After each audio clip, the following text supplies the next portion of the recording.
And I know the story of this 10-year-old boy who was on the Hifz track. He was memorizing Quran. And his mother was thrilled. That's all she ever wanted was for one of her children to memorize Quran. And her son started memorizing surah after surah after surah, and he was totally like, yes, I want to be a hafiz. The Hifz school, that the program that he was a part of, all of the Hifz students were given iPods to help them memorize Quran. So he used the iPod all the time while walking outside, while in the car, while in his bedroom, or around the house, memorizing his surahs, and the mom was thrilled. All of a sudden, this son just lost, it seemed like it was all of a sudden, but it was gradual. The son lost interest in memorizing Quran. And he just told his mom, I can't do it anymore. I don't want to memorize Quran. And the mom was heartbroken. She was like, what happened? She felt like maybe he got nazared or ained, the evil eye. And so, but she told him, okay, just keep working at it. But he was like, no, I'm not interested in memorizing Quran. One day she walked into his bedroom and she saw that he was on his iPod and his back was to her. And she saw that on his iPod he was watching pornography. So when she and her husband investigated, they found out that this boy had been watching pornography every single day for 2 years. Every single day, from the ages of 10 to 12, this boy had been watching pornography. He is hopelessly addicted. It is one of the most tragic stories because I've been involved with the family, trying to help and just be there.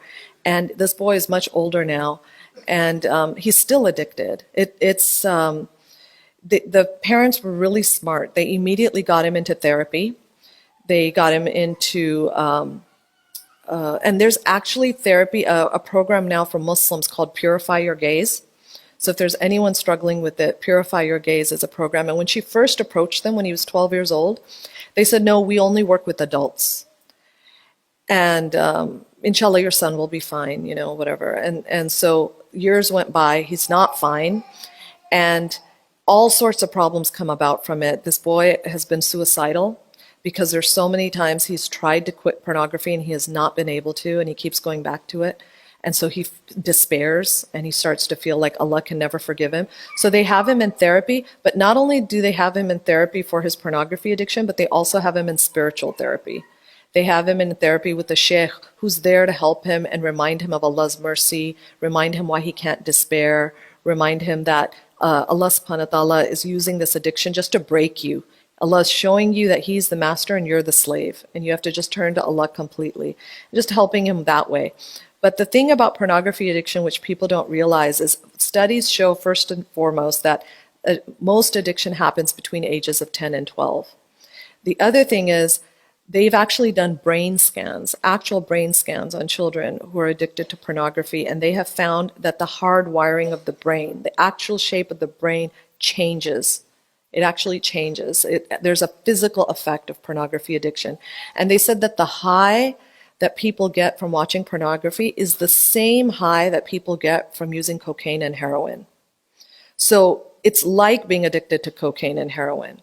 So his parents are treating it like an addiction now, that they don't judge their son anymore. And recently the mom told me that after years of trying to deal with this, and they have a very open relationship with their son. The son will come to them and say, Mom, Dad, it's been a month, I haven't watched pornography. And they'll be like, wonderful, alhamdulillah. Then he'll come and say, it's been 2 months, I haven't watched any pornography. And they'll be really happy for him. And then he'll come and say, I watched pornography. I couldn't help it. I'm sorry. And he'll cry and they'll hug him. And, so this is their life right now. And the mom told me recently, after years of dealing with this, her husband is this big, strong person, doesn't show much emotion. She said the other day he just hugged her son and just broke down sobbing, just cried and cried and cried and told their son, I'm so sorry. I'm so sorry that this happened to you. And she said that it happened, with Allah's will, but she said the lesson they took from it is, she said, we broke the number one rule, which is that you don't have internet in your bedrooms. She said the fact that our son had an internet device in his bedroom was our biggest mistake. And so pray for him, inshallah. It's a long journey, and they're trying to get him help. They've gotten him help, but And it's incredible. She paid $1,000 for somebody to come into the home and wire all the computers and put all the Wi-Fi code in her house changes every day. He actually tells the parents, "Don't go to sleep before me." He's a grown kid now, and he will tell his parents, "Don't go to bed before me because if you do, I'll watch pornography." That's how bad it is. The three things about pornography, it's the AAA engine. It's affordability. Pornography is cheap, is free, and if it's not free, it's very cheap. Accessibility, you can access it anywhere. In the old days, you used to have to go to a video store. Now I could be watching it on my phone in front of you at the dining table and you would have no idea. Affordability, accessibility, and anonymity, the fact that nobody knows you're doing it. So what we as parents need to do is we can't do anything about the affordability, so we need to take away the accessibility and the anonymity.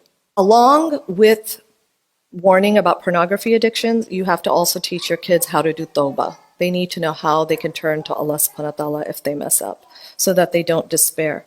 And also for anyone who thinks, I don't want to talk about it because my kid may then want to go look it up, if you don't talk to your kids about it, somebody else will.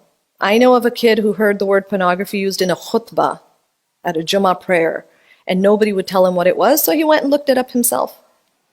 I know a kid who went to a non-Muslim summer camp, and a boy came up to him and said, "Do you know what porn is?" And he went, "Parm?" He didn't even say the word correctly. He went, "Parm," and he typed up PARM, and he found pornography, even with the wrong spelling.